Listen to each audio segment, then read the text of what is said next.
Engkau sungguh baik buat kami Bapa. Kasih-Mu, penyertaan-Mu, perlindungan-Mu Tuhan.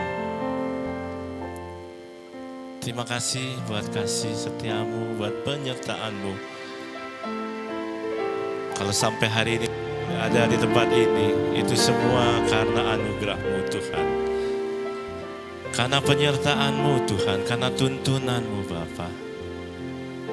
Kami bangga mempunyai Allah seperti Engkau. Tidak ada lain seperti Engkau Tuhan. Terima kasih Bapa. Terima kasih. Beri kemuliaan sekali lagi buat kemuliaan nama Tuhan. Haleluya. Terima kasih Yesus. Terima kasih Bapa. Amin.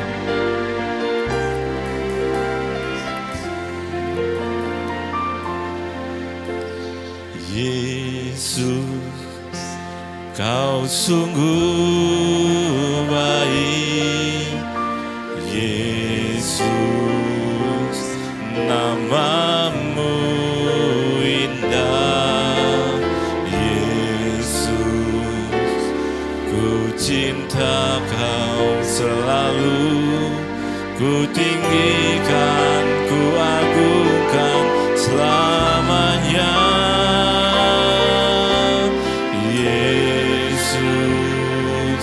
Kau sungguh baik, Yesus, nama-Mu indah. Yesus, ku cinta Kau selalu. Ku tinggikan, agungkan selamanya. Memuji-Mu, ku selalu puji-Mu, ku mau menyembah-Mu, ku selalu sembah-Mu. Kau yang layak terima semua pujian, kemuliaan hanya bagi Tuhan.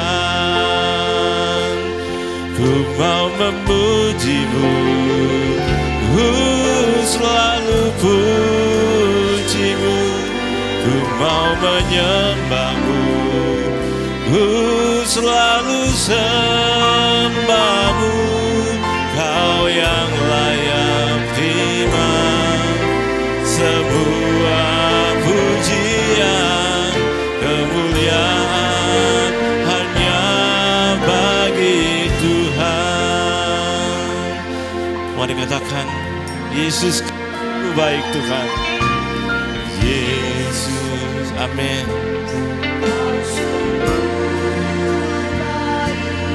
Yesus, nama-Mu indah Tuhan.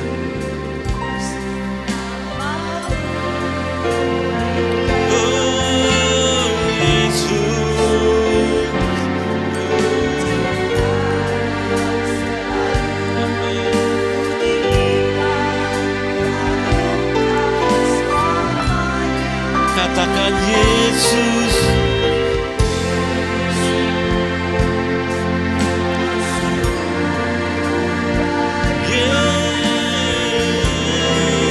nama-Mu indah. Oh Yesus, ku cinta Kau selalu, ku tinggikan. Amin. Mau memuji-Mu, ku selalu puji-Mu, ku mau menyembah-Mu, ku selalu sembah yang layak semua pujian, kemuliaan hanya bagi Tuhan. Ku mau memuji-Mu, ku selalu puji-Mu, ku mau menyembah-Mu, ku selalu sembahmu, Kau yang layak terima semua pujian, kemuliaan hanya bagi Tuhan. Jemaat saja katakan lagu ini, Yesus sungguh baik. Amin.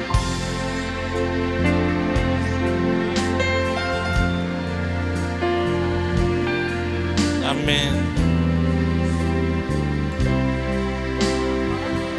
Amin.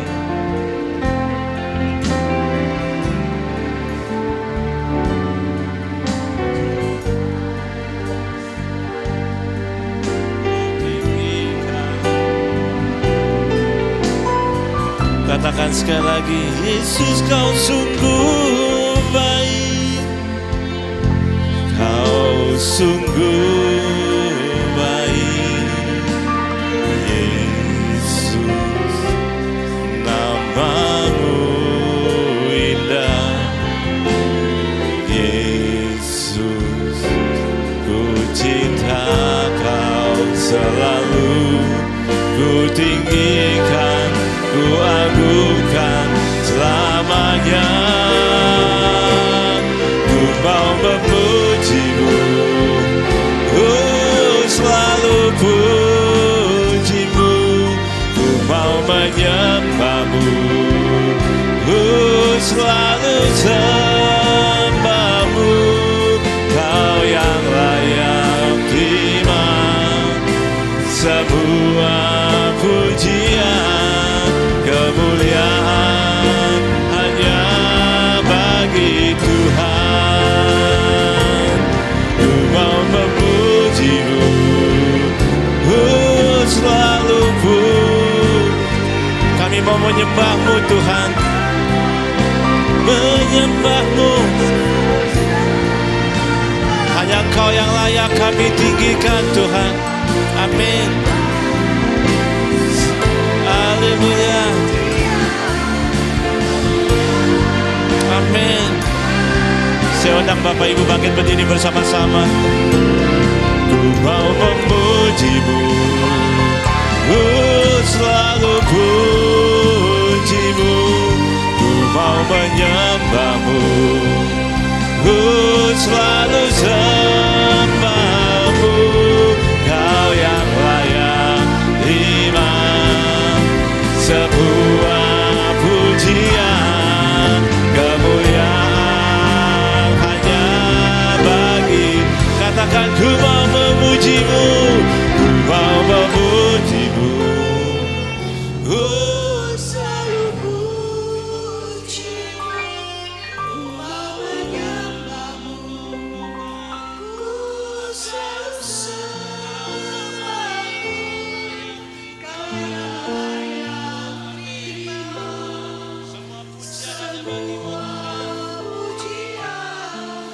kemuliaan hanya bagi Tuhan. Ku mau memuji-Mu, ku mau memuji-Mu, ku selalu puji-Mu. Ku mau menyembah-Mu, ku selalu sembah-Mu. Kau yang layak, amin, terima sebuah pujian, kemuliaan hanya bagi Tuhan. Kau yang layak, Kau yang layak terima sebuah pujian, kemuliaan hanya bagi Tuhan. Oh, Kau yang layak terima semua pujian, kemuliaan hanya bagi Tuhan. Beri kemuliaan bagi Tuhan, lebih dahsyat lagi. Oh, kemuliaan bagi-Mu Tuhan, lebih dahsyat. Haleluya. Terima kasih Kau hadir di tengah-tengah kami Bapa. Kau hadir di tengah kami Yesus. Amin. Haleluya. Kami boleh rasakan kehadirat-Mu Tuhan. Terima kasih Bapa. Yesus. Siang hari ini anak-anak-Mu siap memuji besarkan nama-Mu Tuhan. Karena kami tahu di atas puji-pujian Roh-Mu boleh bekerja. Yang sakit Engkau sembuhkan. Yang beban berat Engkau lepaskan Tuhan. Biarlah kami boleh pulang dengan penuh sukacita. Terima kasih Yesus. Kami siap memuji besarkan nama-Mu. Yang percaya semua katakan amin. Boleh kemuliaan bagi Tuhan. Haleluya. Sudah yakin percaya Yesus itu baik buat kita. Amin. Dialah segalanya buat kita. Karena Dia bagi kita semuanya. Amin.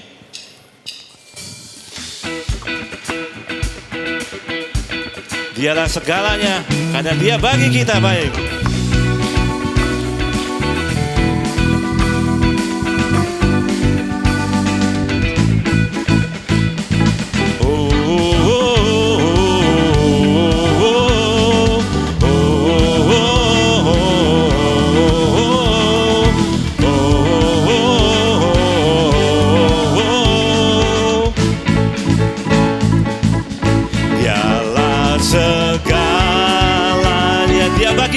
Dia bagiku,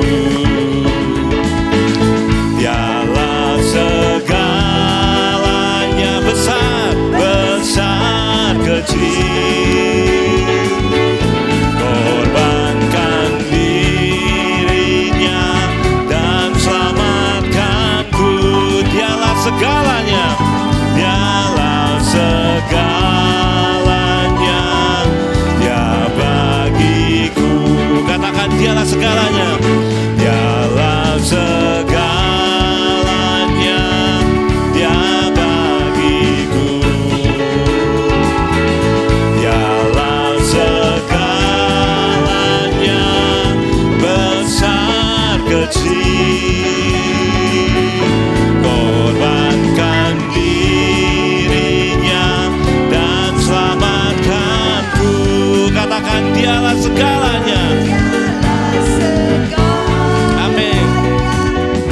Dia bagiku seperti air madu dari batu karang. Dicicip air madu, dicicip air madu yang manis. Oh lihatlah, Tuhan itu baik. Dicicip air madu yang manis. Katakan Dialah segalanya, Dialah segalanya, Dia bagiku. Dialah segalanya, besar kecil. Korbankan dirinya dan selamatkanku. Dialah segalanya, Dia bagiku. Seperti air madu, seperti air madu dari batu karang. Dicicip air madu yang manis. Oh lihatlah, Tuhan Yesus apa? Katakan Tuhan Yesus baik.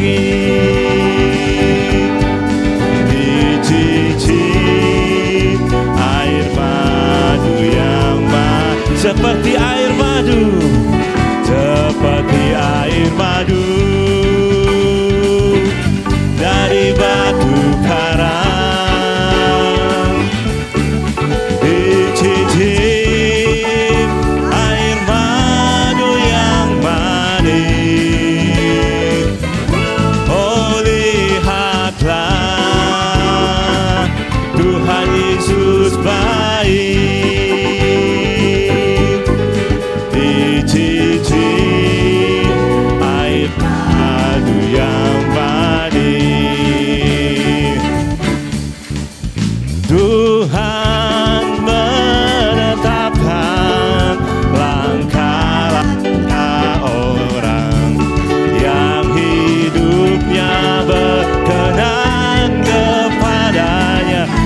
Apabila ia jatuh tak akan tergeletak. Apabila ia jatuh tak sampai tergeletak. Sebab Tuhan menopang tangannya. Mari kita angkat tangan kita semuanya. Katakan tangannya. Tangannya. Tangannya. Sebab Tuhan menopang tangannya.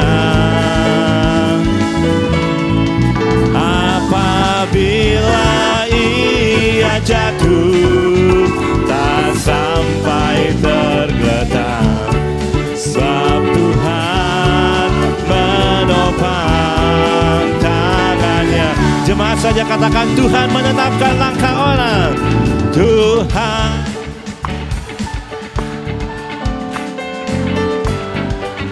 Amin.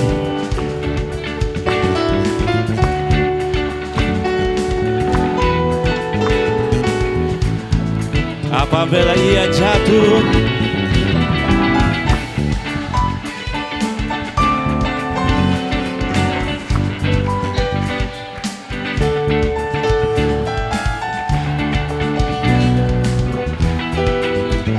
mari kita katakan tangannya. Tangannya. Tangannya. Sebab Tuhan menopang tangannya. Apabila ia jatuh tak sampai tergeletak. Sebab Tuhan menopang tangannya. Memuji Tuhan, kita beri kemuliaan. Haleluya. Yuk. Tuhan menetapkan langkah kita. Amin. Amin. Saudara Bapak Ibu.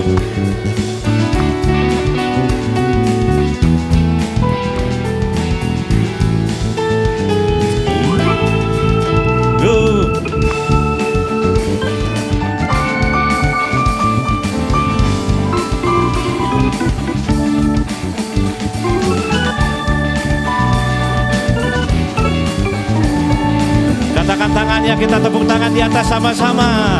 Tangannya.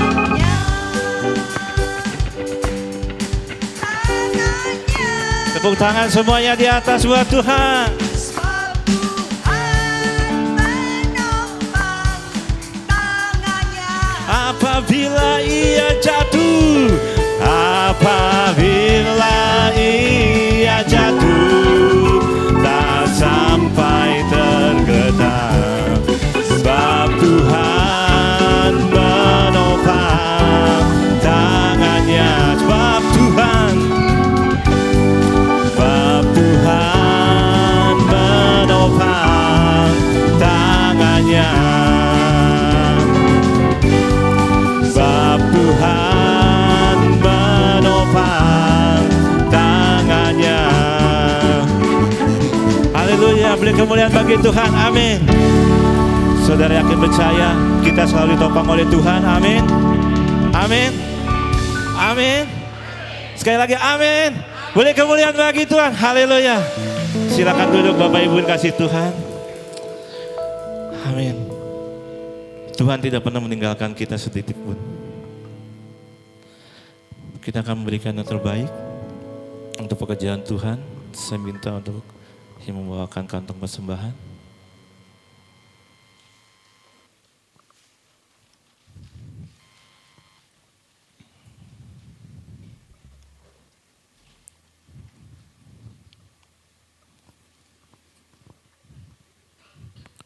Bapa, terima kasih Tuhan, kalau kami telah memuji besarkan nama-Mu, sebentar kami akan memberikan yang terbaik untuk pekerjaan di tempat ini. Terima kasih Bapa, biarlah kami boleh memberi dengan penuh sukacita. Di dalam nama Tuhan Yesus kami siap memberi. Haleluya, amin.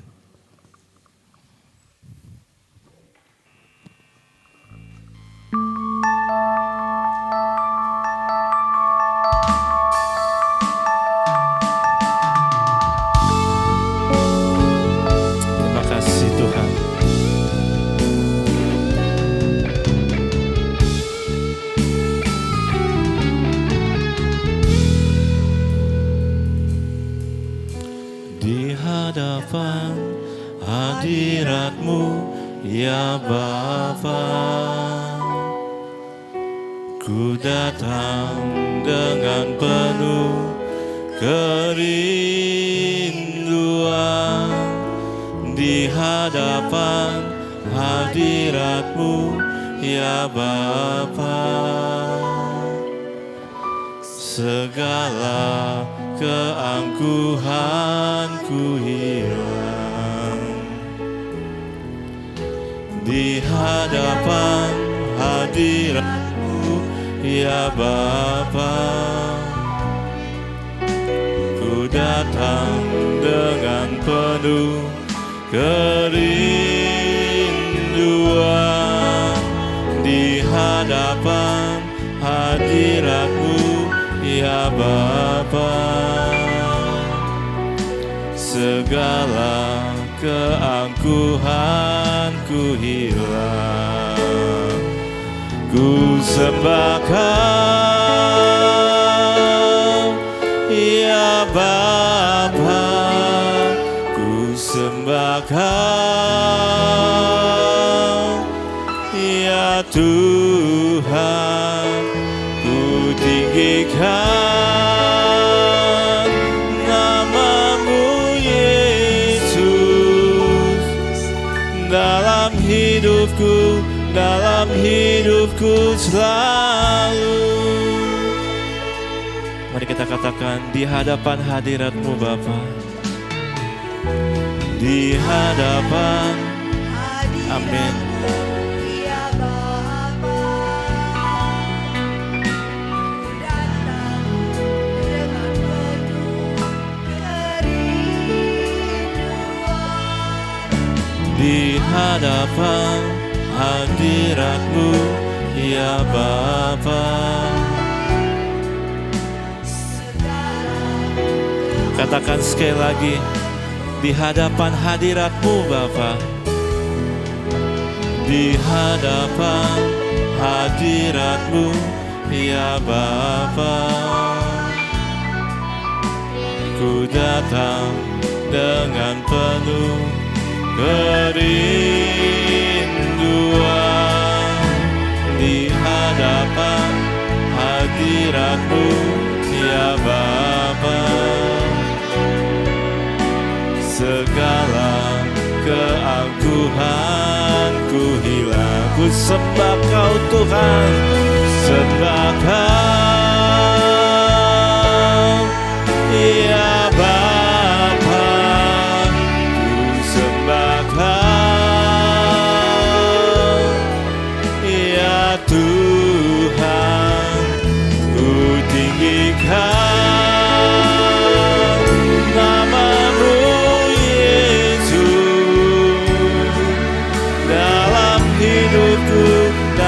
hidupku selalu. Sebentar Bapak Ibu untuk bangkit berdiri bersama-sama. Ku sembah Kau, ya Bapa. Ku sembah Kau, ya Tuhan. Ku tinggikan nama-Mu, Yesus, dalam hidupku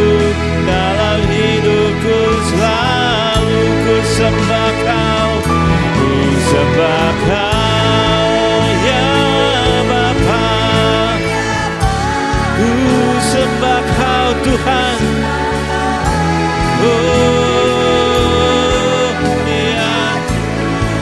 Ku tinggikan nama-Mu, Yesus, nama-Mu, dalam hidupku selalu, dalam hidupku selalu,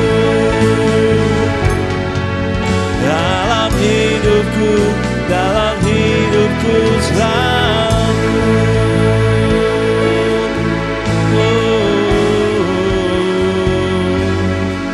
Terima kasih Bapa, terima kasih Yesus.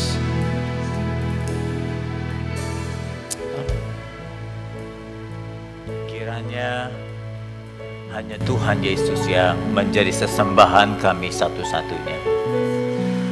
Tidak ada ilah lain, tidak ada Allah lain yang menjadi andalan kami, tempat pengharapan kami. Ajar kami untuk setia Tuhan dalam segala keadaan, untuk mempertuhankan Yesus. Ajarkan kami mempercayai Engkau dalam segala situasi. Ajar kami setia Tuhan, mengikuti langkah-langkah-Mu. Kami telah lama mengiring Engkau. Banyak kami melihat pertolongan, keajaiban Tuhan dalam hidup kami. Terima kasih Tuhan. Kami berterima kasih hari ini ada di sini. Kami berterima kasih Engkau memberikan kami hati untuk mencari-Mu. Ajarkan kami dengan kebenaran firman-Mu supaya kami tidak tersesat dan tak tergoyahkan. Roh Kudus membantu kami untuk mewujudkan kerinduan ini. Dalam nama Yesus kami berdoa. Amin. Silakan duduk saudaraku.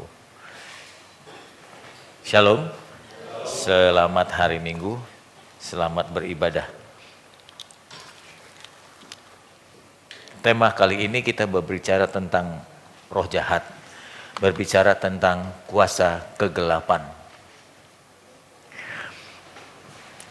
Ada banyak mungkin jemaat yang tidak menyadari bahwa dengan beribadah, dengan berdoa, memiliki hubungan pribadi dengan Tuhan, merupakan proteksi kita terhadap diri kita dan keluarga kita. Ada banyak orang yang meremehkan ibadah sekolah minggu. Dianggapnya ibadah anak-anak, biasa aja, datang boleh, enggak datang minggu depan juga bisa gitu ya.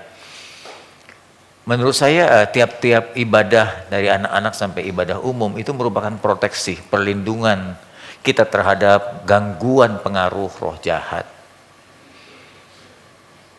Mungkin ketika saya bicara begini Anda belum menyadari, tapi nanti saya berharap dengan penjelasan saya Anda akan menyadari betapa hebatnya usaha roh jahat untuk merusak kehidupan manusia. Pertanyaan pertama, roh jahat ada enggak? Setan ada enggak? Ada, Selim, Sesi. Apa itu? Setan ya? Pantes serem banget. Makhluk itu apa? Makhluk setan itu ada? Harusnya ada. Di mana dia? Bagaimana pengaruh dia? Bagaimana cara dia bekerja? Apa tujuan dia ada di bumi ini? Dia tidak sengaja datang ke bumi ini kalau membaca firman Tuhan. Dia itu dibuang ke dalam kehidupan manusia. Atau dia dibuang lalu dia mencari manusia. Saudaraku, secara umum orang berkata, ada yang mengatakan nggak ada setan, nggak ada setan, aku nggak percaya. Sama tidak percaya dia adanya Tuhan. Kalau setan nggak percaya ya dia Tuhan juga nggak percaya. Biasanya orang-orang ateis begitu. Atau banyak orang yang terlalu real menggunakan logika terlalu berlebihan juga mengatakan setan nggak ada setan. Lalu bagian lagi yang lain ada, tapi itu bukan urusan kita katanya. Dia punya dunia sendiri, dia dunia lain. Dunianya berbeda dengan dunia kita dan itu bukan urusan kita. Ya masing-masing dia hidup. Ya. Setan punya dunia sendiri, manusia punya dunia sendiri. Dan kalau sampai terjadi sesuatu, umpamanya seorang kesurupan, biasanya kata-kata yang sering saya dengar adalah para pembersih arwah atau orang yang mau mengobati berkata, "Tolong ya, jangan ganggu kami. Kita punya alam beda," gitu. Biasanya begitu kesurupan. Kan dulu di Mangga 2 daerah kuburan tempat saya tinggal. Jadi sering saya menemukan kalimat-kalimat itu. "Tolong ya, jangan ganggu kami. Kita punya dunia yang berbeda, kita punya alam berbeda. Kita masing-masing saja," gitu. Kadang-kadang ada setan yang, kalau saya lihat dari banyak pengalaman kesurupan, ada yang nakal, nggak mau keluar-keluar. Nggak mau keluar, dia terus saja di dalam tubuh orang itu. Lalu mulailah si pembersih arwah atau Rohaniwan berkata, mau apa sih kamu? Gitu. Apa yang kamu minta? Gitu. Supaya kamu bisa keluar. Nah, mulai minta tuh dia. Ya, yang saya tahu biasanya dia minta lisong, dia minta kembang, dia minta telur, gitu ya. Terus yang agak sulit minta kotoran ayam. Itu beberapa kali terjadi. Sebetulnya dia tuh menyusahkan kita. Dia nggak butuh kotoran ayam, dia cuma menyusahkan kita aja. Atau dia sedang mempermainkan kita yang bodoh, yang nggak mengerti tentang roh jahat ini. Nah, dulu di Mangga 2 pernah terjadi begitu. Saya kebetulan ada di dekat dengan orang kesurupan itu. Ayo cari kotoran ayam. Saya dapatkan masing-masing cari, kan nggak gampang cari kotoran ayam. Roh jahat itu berkata lagi, saya nggak mau yang dingin. Saya mau yang anget. Maksudnya ya yang baru keluar dari kotoran ayam itu. Wah, orang nungguin ayam dah. Masing-masing keluar cari nungguin ayam. Ayam itu berak, baru diambil lalu diberikan kepada itu. Sudah diberikan dia nggak kutik apa-apa. Terus saja ada dalam tubuh orang itu. Kebetulan di sini ada Angel. Dulu punya pengalaman dengan teman-teman kampusnya ya, jalan waktu selesai retreat ya.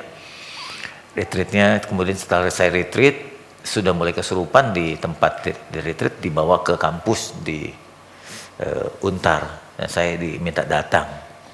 Saya datang, saya doakan. Selesai. Tapi sudah itu mengancam loh. Mengancam. Besoknya masih begitu juga itu anak. Mengancam. Yang dicari ada Angel dan saya. Bilang, saya belum mau keluar selama, kalau nggak salah begitu ya, selama orang satu itu, anak wanita itu belum ada di sini untuk meminta maaf kepada dia. Itu. Jadi kesimpulannya roh jahat itu selalu mencari cara untuk menyusahkan kita, yang akhirnya nanti akan memperbudak kita. Nanti saya akan uraikan lebih jauh. Jadi kita sama-sama sepakat roh jahat itu ada. Nanti tujuannya akan lebih jelas lagi untuk apa dia ada di sini dan mengganggu kehidupan kita. Dari bahan khotbah terakhir saya nanti bagaimana kita memproteksi, melindungi keluarga kita, bahkan diri kita sendiri dan terhadap anak-anak kita.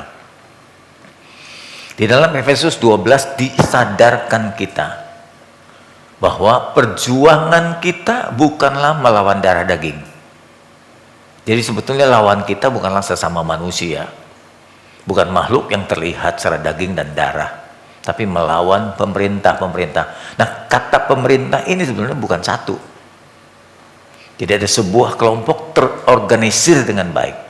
Tolong kecilin suaranya, Arta, direkam dengan baik ya, nanti saya bagikan kepada teman-teman yang tidak hadir. Melawan pemerintah-pemerintah berarti ada suatu susunan organisasi. Di dalam Matius pun mengatakan begitu, susunan organisasi, ya. Ada yang tinggi, ada yang menengah, ada yang bawahan gitu. Melawan penguasa-penguasa berarti dia memiliki kuasa. Ya, memiliki kuasa bukan hanya memiliki jabatan tapi juga memiliki kuasa. Melawan penghulu-penghulu berarti pemimpin-pemimpin, bukan hanya bawahan tapi pemimpin dunia yang gelap. Kata gelap itu berhubungan dengan kuasa kegelapan. Lebih jelas di bawah lagi, melawan roh-roh jahat di udara. Kata di udara itu diilustrasikan sama seperti angin. Jadi kalau dia ada di udara, dia ada di mana-mana tempat. Walaupun tidak maha hadir, dia ada di mana-mana seperti udara. Roh jahat itu pribadi, walaupun bentuknya ada di mana-mana. Bentuk pribadi artinya dia punya perasaan, dia punya kemauan, dia punya rancangan, dia punya niat. Ya, kebanyakan sih niatnya jahat. Dia punya niat, dia punya program, dia punya strategi. Makanya itu disebut dengan pribadi, bukan mitos, bukan kata orang, tapi memang nyata dia itu ada. Nah, saudaraku, roh jahat itu ada, ya, urusan kita. Roh jahat itu ada dan itu urusan kita, ya. Jadi dikatakan oleh Efesus tadi, lawan kita itu berarti urusan kita, ya. Berarti kita sebetulnya setiap hari menghadapi cobaan dan godaan serta pengaruh dari roh jahat. Orang secara umum berkata begini, setan ada, Adanya di mana? Oh, di tempat yang gelap. Tempat yang gelap. Tempat yang gelap selalu ada setan? Belum tentu. Belum tentu. Karena tempatnya gelap, kita tidak tahu keadaan itu, jadi kita anggap setan ada di situ. Tempat yang sepi, kuburan-kuburan. Loh, kalau di gereja ada nggak setan? Orang anggap di kuburan, ya, di rumah kosong, di goa-goa, di bukit-bukit atau di gunung, atau di jembatan-jembatan seperti jembatan kereta. Saluran 83, 84 suka sering kali tayangan begini. Tayangin dunia roh begitu. Kalau saya sih sebagai manajer, saya nggak mau tayangkan. Dan itu akan membuat apa ya? Keberadaan dia itu makin dikenal, makin populer. Makin populer. Nanti orang makin mengeluh-elukan roh jahat itu. Sebaiknya kalau kita sebagai apa ya, manajer Kristen, jauhkan tayangan-tayangan seperti ini. Lebih banyak hal-hal rohani justru itu. Nah, orang anggap seperti ini, di jalan kereta itu angker loh. Tuh di angker bir juga angker tuh. Oh, setan di mana? Di rumah saudara. Ketika Anda ribut suami istri, si istri mengatakan setan lu juga setan, setan semua tuh ada di dalam rumah kita. Kapan lagi setan ada? Ada saat kesurupan terjadi. Ketika praktek-praktek perdukunan itu ada, ya. Di situ ada setan. Kita lupa bahwa setan juga ada di gereja. Kita lupa setan juga di rumah saudara. Ini serius, bukan cuma ungkapan. Setan juga ada di kantor saudara. Makanya nggak heran kalau direktur terganggu dengan sekretarisnya. Itu pekerjaan setan juga. Ya. Jadi setan di mana? Di gereja ada. Sementara Anda berbakti begini, dia juga ada. Dia selalu mencari peluang mengganggu Anda. Umpamanya waktu kolektor akan diberikan, ada aja suara yang nggak usah dikasih, nggak usah banyak-banyak. Udah mau kasih, nggak usah banyak-banyak. Menurut saya itu juga gangguan, itu pengaruh setan juga itu. Ya. Sehingga gereja sulit untuk bisa beli ini beli itu karena kas gereja nggak pernah banyak-banyak. Jemaatnya pelit, dibuat begitu rupa. Itu juga gangguan setan menurut saya, secara langsung dan tidak langsung. Jangan anggap bahwa namanya setan tuh kalau udah kesurupan, baru ada setan di situ. Tolong kecilin lagi harta, terlalu besar. Praktek perdukunan, spiritisme dilakukan, nggak ada setan di situ. Tempat-tempatnya gelap, nggak begitu. Setan itu cerdik, cerdas, dan pengalaman. Sangat pengalaman. Pengalamannya, pertama dia diciptakan lebih daripada kita. Kedua, dia umurnya jauh. Mungkin jutaan tahun sebelum kita lahir. Dia sudah ada. Makanya sangat cerdas, cerdik. Ya. Ada di mana dia?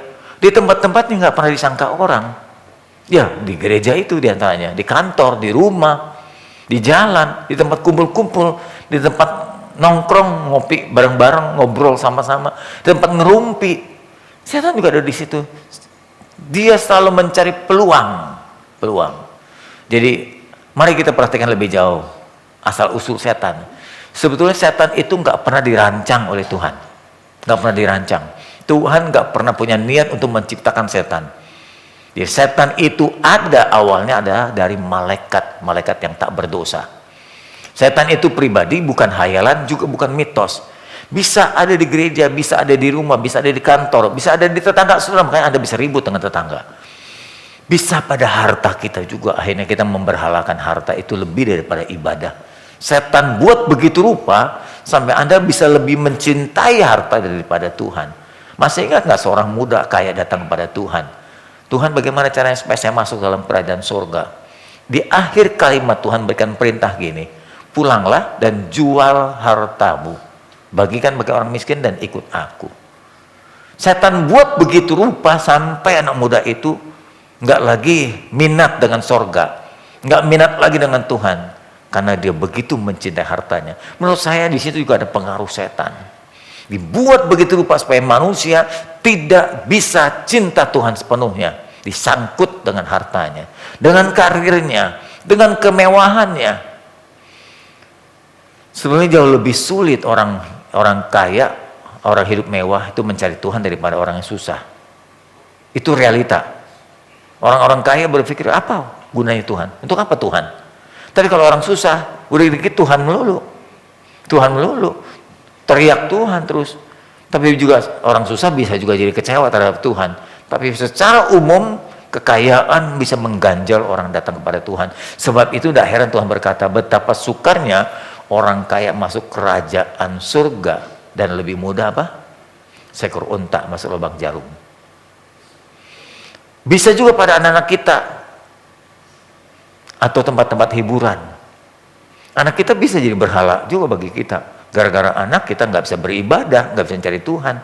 Pernah ada satu kali jemaat kita dulu pertama kali saya merintis gereja, kalau mau menikah rajin banget, rajin ibadah, rajin ikut pendalaman firman, rajin ikut boom, rajin ikut konseling. Udah nikah, akhirnya punya anak juga sama sekali berbulan-bulan nggak ke gereja, nggak cari Tuhan lagi.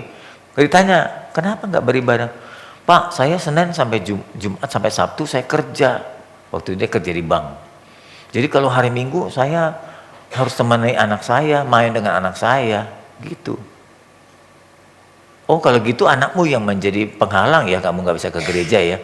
Dulu sebelum menikah ingin dapat jodoh, sudah menikah ingin dapat anak, sudah Tuhan berikan semua, yuk sekarang tinggalkan Tuhan. Gimana kalau saya doakan, agak sedikit kasar sih, Tuhan ambil kembali anak itu, supaya kamu bisa beribadah lagi kepada Tuhan. Bukankah anak itu telah mengganjal kamu, menghalangi kamu datang kepada Tuhan? Harusnya kita bisa atur sebetulnya, itu alasannya mengada-ada. Memang main sama anak 24 jam. Bukankah anak juga bisa dibawa ke gereja untuk diproteksi, untuk dilindungi, untuk dibawa kepada Tuhan? Ya, yang parah juga ada kecil-kecil anak dibawa kepada Tuhan, udah besar dibiarkan dia hidup bebas. Itu juga bahaya Bapak Ibu, tanpa kontrol kita. Nanti tiba-tiba anak sudah kena narkoba, anak sudah hidup bebas, ya, dengan hidup seks bebas, terus kemudian hidup dengan pergaulan tawuran. Nah, datang sama pendeta minta didoakan. Udah terlambat jauh, tanpa kontrol kita. Jadi jangan anggap bahwa setan selalu ada di tempat-tempat yang asing, di mana nggak ada keramaian. Oh, setan pinter banget. Jumlahnya nggak sedikit Bapak Ibu, makanya dia bisa bagi tugas. Dan tidak bodoh, maka lebih bodoh dari kita. Setan cerdas banget, nggak bisa dibohongi, nggak bisa dikibuli. Yang kita pikir kita bisa menangkap dia, yang kita pikir kita bisa tipu dia, yang kita pikir kita bisa usir dia, kita dikibuli. Kita banyak sekali bohongi. Jumlahnya banyak, mari saya buktikan. Baru saja Yesus turun dari perahu, datanglah seorang yang kerasukan setan. Satu orang kerasukan setan. Kita pikir pasti satu setan yang masuk. Ternyata enggak Ibu Bapak. Satu tubuh itu bisa dimasuki ribuan roh jahat. Dari pekuburan dan menemui dia. Orang itu diam di sana dan tidak ada seorang pun lagi yang sanggup mengikatnya. Sekalipun dengan rantai. Hebat juga. Jadi setan itu banyak, cerdas dan kuat. Rantai saja diputuskan. Rantainya diputuskan dan belenggunya dimusnahkan. Sehingga tidak ada seorang pun yang cukup kuat untuk menjinakkan dia.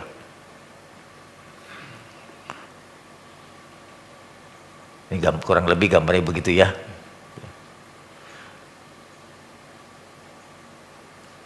Sorry. Mestinya ada kalimat yang mengatakan gini, siapa namamu ketika Yesus datang ingin menyembuhkan orang itu? Dia tidak menyebut nama Akeong, gitu, Amoy, enggak gitu.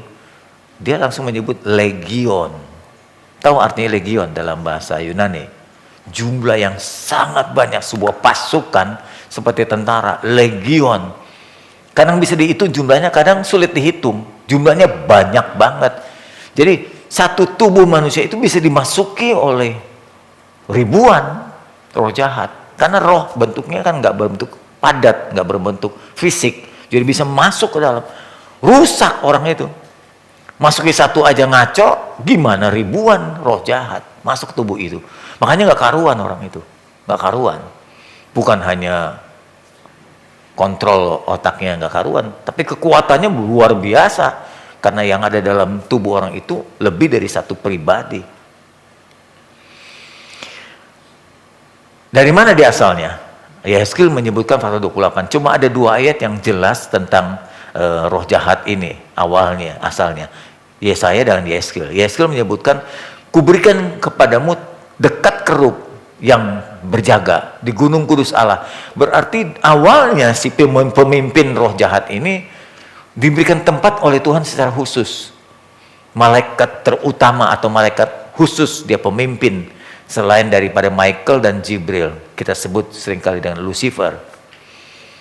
Di gunung kudus Allah kau berada dan berjalan-jalan di tengah batu-batu yang bercahaya. Berarti dia ada dalam kemuliaan. Dalam kemuliaan, dan dia kalau boleh difisikkan dalam bentuk permata. Engkau tidak bercela dalam tingkah lakumu sejak penciptaanmu. Jadi awalnya tidak bercela Lucifer itu. Sama seperti mulianya Michael dan Jibril. Bahkan katanya dia menggambarkan dia itu ahli musik. Ya, pemuji yang luar biasa di sorga begitu. Suaranya sudah sangat merdu dan tubuhnya itu mewakili seluruh alat musik yang ada. Engkau tidak bercela sejak engkau diciptakan sampai engkau jatuh dalam kesalahan. Didapatkan kecurangan. Nah, ini satu hal yang masih digumuli oleh kita nih para teolog. Kok di sorga masih bisa terjadi dosa ya? Kok masih ada keserakahan ya? Gitu, masih bisa terjadi begini. Nah, itu nggak tahu tuh jawabannya. Saya belum temukan jawabannya. Sorga yang begitu sempurna dan kudus, kok masih bisa ada oknum yang bersalah gitu.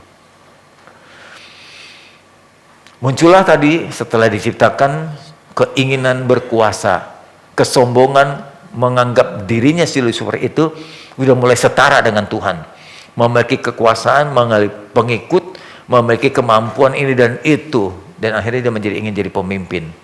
Itu nggak heran. Hampir semua makhluk begitu. Singa pun, kalau Anda lihat alam dunia singa, khususnya singa-singa jantan. Itu tiap kali ya anak yang lahir dari satu keturunan, kalau dia besar dia mulai ingin menguasai. Kalau bisa dia lawan bapaknya, dibunuh bapaknya atau diusir bapaknya, dia menjadi raja atas wilayah itu, dan dia akhirnya memiliki gundik-gundik yang banyak dari singa-singa betina itu. Itu singa. Kucing juga sama. Manusia ternyata juga sama. Lihat dalam pemilu ini, hampir semua partai ingin mengajukan pemimpin. Pemimpin sudah mulai dapat dielulukan, mulai pusing dengan wakilnya, ya, calon bakal wakil presiden. Nah, udah mulai manuver nggak karuan, ingin menyatakan kekuasaannya. Muncullah kesombongan. Engkau sombong karena kecantikanmu, hikmatmu, kau musnahkan demi semarakmu. Ke bumi kulempar, kau kulempar. Kepada raja-raja sebagai ilustrasi itu, engkau kuserahkan sebagai tontonan bagi matanya.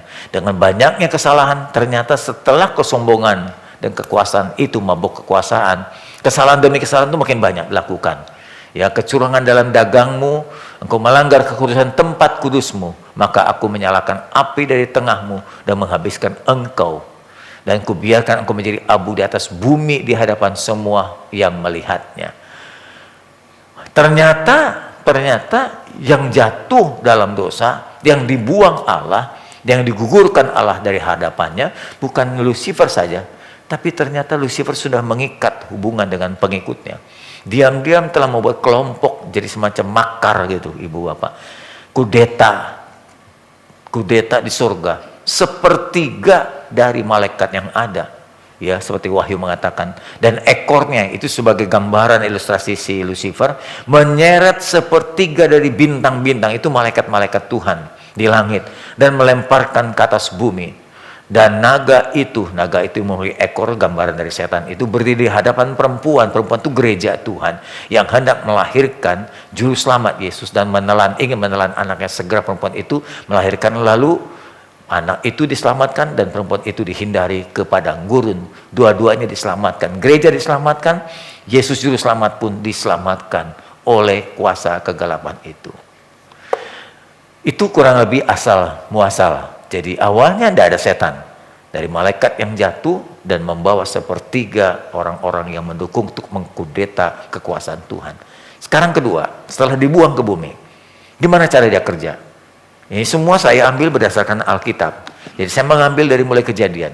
Ketika Allah menciptakan manusia, Saya ngomong tadi dengan istri, kok sampai gitu dendamnya ya setan itu terhadap manusia ya. Mungkin sakit hatinya sejak dibuang oleh Tuhan di waktu kudeta gagal ya, dibuang, kemudian dia merusak ciptaan Tuhan dari manusia. Tentu manusia yang segambar serupa ya cuma manusia. Jadi gambar rupa Allah itu yang dirusak. Mulai digoda. Caranya itu cara kerjanya. Lihat intinya. Tujuan dia atau cara kerjanya adalah dengan baik-baik. Sampai saat sekarang tidak berubah. Dia atau mereka, kalau saya bilang dia itu Lucifer, mereka dengan pengikutnya, dengan roh-roh jahat yang lainnya, berusaha untuk menjauhkan kita dari Allah. Berusaha untuk menjauhkan, berusaha untuk membuat kita tidak percaya Tuhan, dan kemudian menjatuhkan ke dalam dosa. Itu pertama yang saya temukan dalam Kejadian. Dia berusaha dengan segala cara. Nanti sampai kepada berhala, sembahyang kuburan, sembahyang meja, percaya ini, percaya itu semua berguna, bertujuan untuk menjauhkan manusia dari Tuhan. Kalau perlu sampai manusia tidak percaya Tuhan lagi. Itu kerjanya dari kuasa gelap. Menjauhkan manusia dari Tuhan dan menjatuhkan manusia dalam dosa. Dalam Kejadian dituliskan, adapun ular itu dipakai karena dia binatang cerdik ya, di darat yang dijadikan Tuhan. Ular kemudian yang dipakai, diperalat oleh setan itu, berkata perempuan itu, tentulah Allah berfirman. Nah, kan mau manipulasi. Setan itu cerdas. Dia bisa menggunakan firman untuk menipu kita. Dia nggak pakai gunakan yang lain. Dia gunakan apa yang kita percaya. Dia putar balik. Penipu begitu selalu. Menggunakan apa yang kita percaya. Ya. Ular itu berkata perempuan itu, tentulah Allah berfirman, semua pohon dalam taman ini jangan kamu makan buahnya. Betul. Seperti perkataannya, bukan? Lalu saat perempuan itu, buah pohon-pohon dalam taman ini boleh kami makan. Hanya ya tentang buah pohon yang di tengah-tengah itu loh. Allah berkata, jangan kau makan, jangan kau rabah. Kalau kau makan, kamu mati. Oh, diputar balik ya. Semua pohon dalam taman ini jangan kau makan. Tuhan bilang, boleh makan, cuma satu yang tidak. Nah, kita dibikin ruwet tuh. Nggak boleh kan semua makan, nggak boleh ini, nggak boleh itu, nggak boleh itu gitu. Dibikin ruwet. Tapi ular itu berkata perempuan itu, sekali-kali kamu tidak akan mati. Putar balik lagi. Tuhan bilang kamu mati kalau makan. Tapi setan bilang tidak. Tapi Allah mengetahui. Allah itu menyimpan rahasia loh buat kamu. Soal kalau kamu nanti makan, nanti matamu terbuka, kamu tambah pinter, tambah tahu seperti Allah. Tahu tentang apa yang baik dan jahat. Padahal itu penipuan. Perempuan itu melihat, nah langsung dibuat begitu rupa, diperdaya. Buah pohon itu baik, sedap kelihatannya, lagi pula menarik, ya karena memberi pengertian dan pengetahuan. Lalu dia mengambil buah, memakannya, diberikannya pada suaminya, sama-sama dengan dia. Nah menjadi pertanyaan, kok suami mau ya? Para suami kalau disuruh istri, mau aja ya gitu ya. Apa alasannya? Mungkin karena cinta ya. Atau mungkin takut gak dimasaki di rumah ya. Atau takut diracun. Ikuti aja lah apa kata istri gitu. Makanya tidak heran banyak suami-suami takut akan istri gitu kan. Nah, berikan buahnya itu kepada suaminya dan makan bersama dengan dia, dan suaminya pun memakannya. Maka terbukalah mata mereka berdua dan mereka tahu mereka telanjang. Padahal mereka sudah telanjang sejak itu, tapi disadarkan pakaian kemuliaannya rontok. Lalu mereka menyematkan daun ara untuk menutupi ketelanjangan berdosa itu. Yang kedua, tujuan mereka atau cara mereka bekerja itu membutakan pikiran manusia. Jadi manusia yang terang begini mengerti kebenaran, ditipu, digelapkan, diputarbalikkan kebenaran seperti tadi diutarakan dalam Kejadian. Ya kata Paulus, jika Injil ini yang kami beritakan tertutup, maka tertutup juga untuk mereka yang akan binasa. Orang-orang yang tidak percaya, pikirannya akan dibutakan. Nah, macam-macam. Dengan mitos, dengan berhala, dengan filsafat-filsafat, dengan kepercayaan-kepercayaan tertentu, dengan dongeng-dongeng, macam-macam. Mereka dibutakan, sehingga mereka tidak melihat cahaya Injil Kristus. Mereka tidak tahu kebenaran itu. Seperti pada agama-agama yang lain. Dibutakan. Lalu yang ketiga pekerjaan setan adalah menyamar. Kelihatannya cantik, tapi bayangannya nggak taunya setan. Banyak wanita cantik ternyata setan. Endah loh saudara, nggak gitu. namanya menyamar, tampilnya indah, tawarannya bagus, ya iming-imingnya juga menggiurkan, tapi di baliknya itu bertanduk seperti gambaran ini. Dia samar seperti Paulus berkata dalam Korintus, hal itu tuh tidak usah mengherankan kamu, sebab iblis pun dapat menyamar sebagai malaikat terang. Kalau orang meniru, suruh gambar nenek, gampang. Nenek kan jelek, bikin keriput, gampang. Kalau gambar wanita cantik, pria tampan, apalagi malaikat terang, susah banget itu. Sesusah itu malaikat masih bisa menyamarnya. Itu maksud saya. Malaikat terang yang begitu sulit ditiru masih bisa disamarkan. Apalagi cuma yang lain. Jadi jangan heran di dunia ini banyak samaran kebenaran. Kebenaran palsu itu dibuat begitu rupa. Jangan pikir kalau iblis itu merasa terganggu dengan munculnya banyak agama. Enggak. Iblis itu nggak keberatan banyak agama. Justru makin banyak agama, manusia itu dikacaukan. Sampai manusia berkata, yang mana sih yang benar nih? Kan gitu. Iblis biarkan muncul agama-agama baru. Biar manusia kebingungan untuk mencari Allah. Kekristenan bukan agama sebetulnya. Dan Allah tidak pernah menciptakan agama. Agama adalah usaha manusia untuk membuat ketemu dengan Allah. Dibiarkan oleh iblis supaya manusia jadi kacau. Justru agama berperang melawan agama yang lain. Agama saling membunuh sesama umatnya. Dan yang keempat, cara kerjanya iblis adalah dia kalau perlu binasakan orang-orang yang percaya Tuhan, orang-orang saleh. Ada yang berkata, oh sasaran setan mah orang yang rohani. Enggak juga. Semua manusia ciptaan Tuhan jadi sasaran dia. Dari orang biasa sampai orang saleh. Seperti contoh pada peristiwa Ayub. Gimana caranya? Dengan penyakit, dengan musibah, dengan bencana. Jadi saya tidak katakan semua penyakit, semua musibah, semua bencana adalah alat setan. Bukan. Tapi setan bisa menggunakan bencana, bisa menggunakan penyakit, bisa menggunakan musibah sebagai alat untuk menghancurkan manusia. Jangan terbalik ya ibu bapak, jangan setiap kali ada bencana, setiap kali penyakit itu setan. Tongkingnya setan dulu, nggak selalu, tapi setan bisa menggunakan bencana, ya, musibah, penyakit untuk menghancurkan manusia. Lihat bagaimana setan menawar diri terhadap Tuhan. Pada suatu hari datang anak-anak Allah. Ini malaikat-malaikat Tuhan menghadap Tuhan.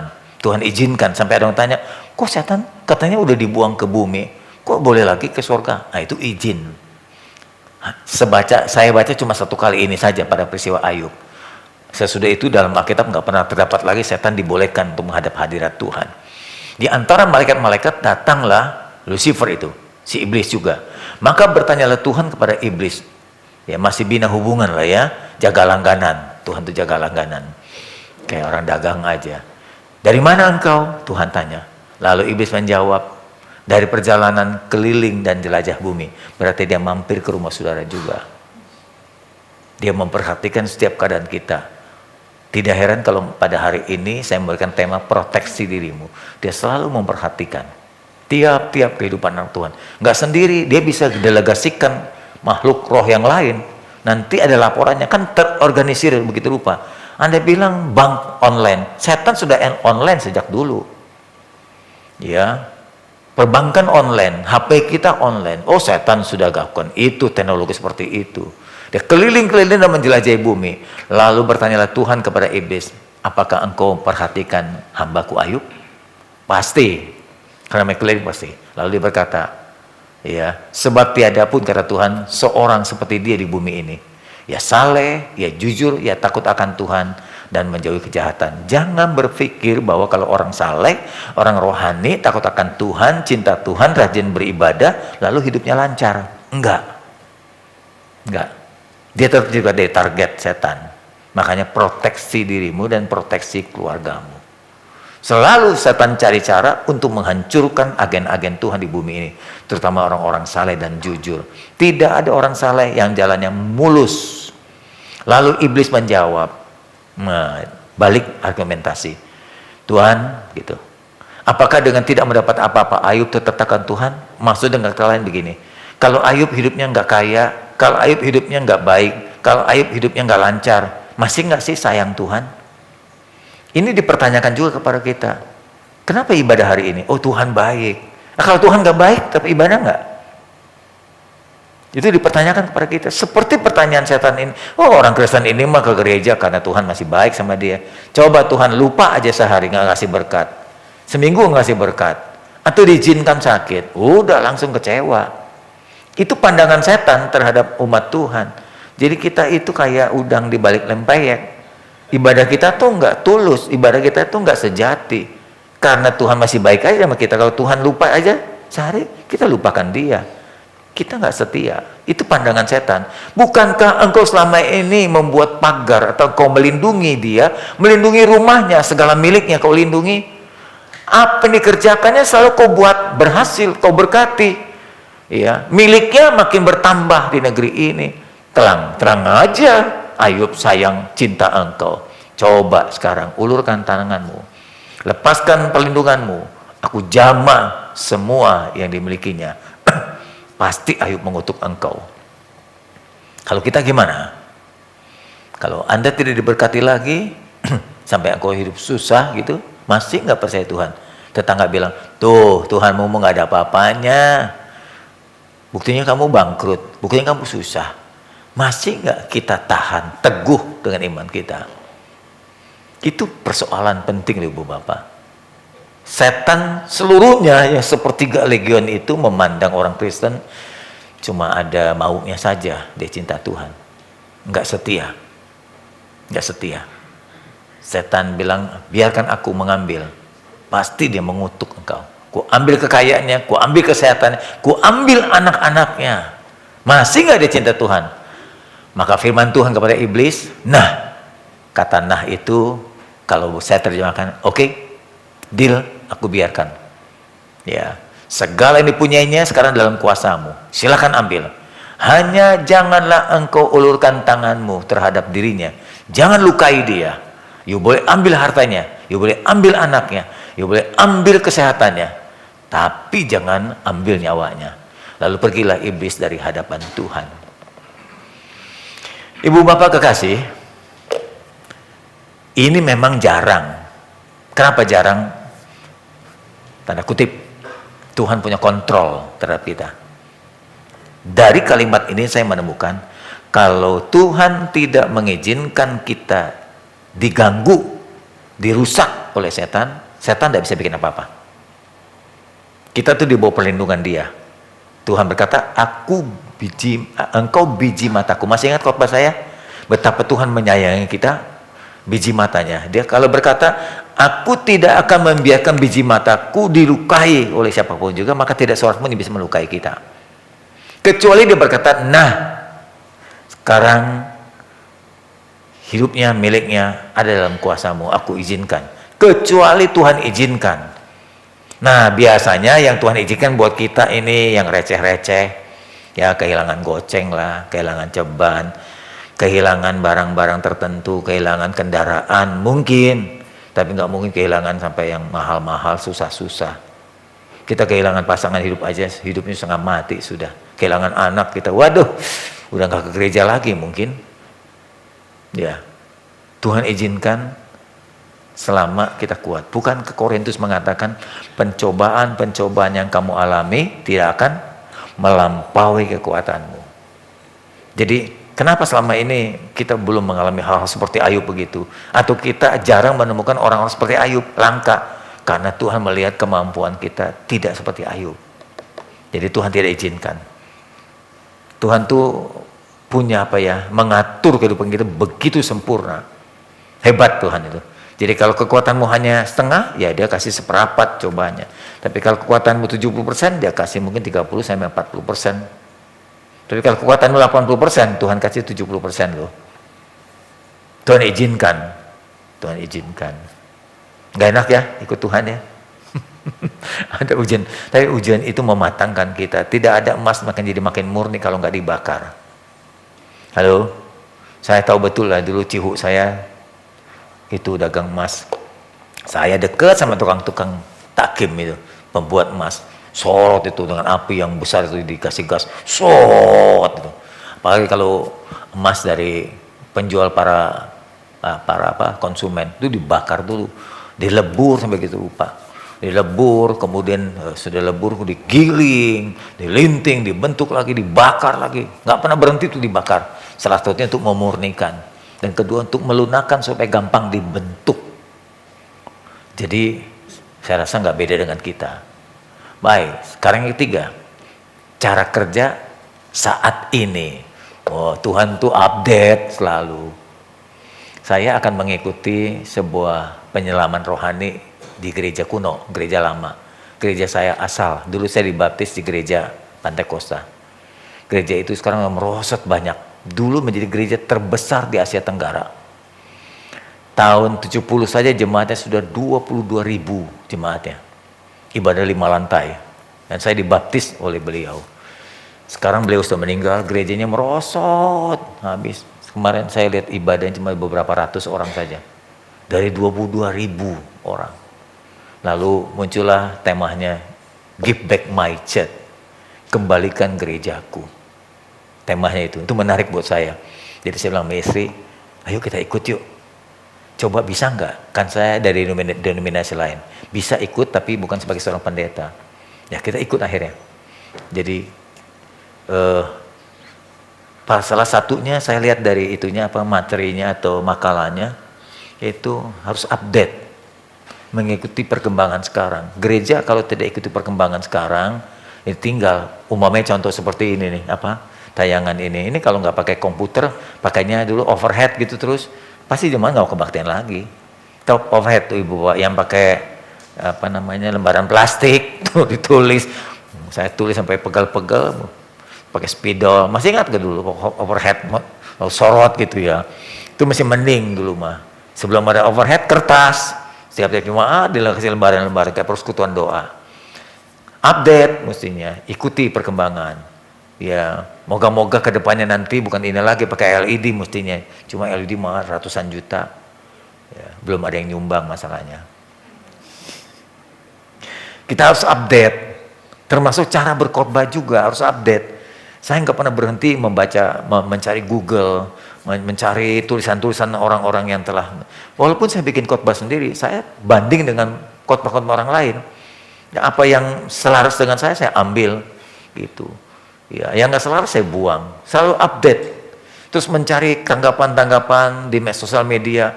Jadi membuka HP itu tujuan bukan cuma terikat, tapi mencari informasi sebanyak mungkin. Kalau udah bikin khotbah saya bisa seharian duduk di meja itu.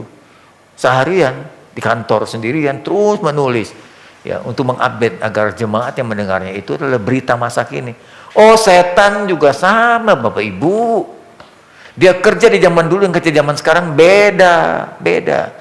Jadi cara dia menggunakan strategi menghancurkan manusia zaman dulu dengan sekarang beda.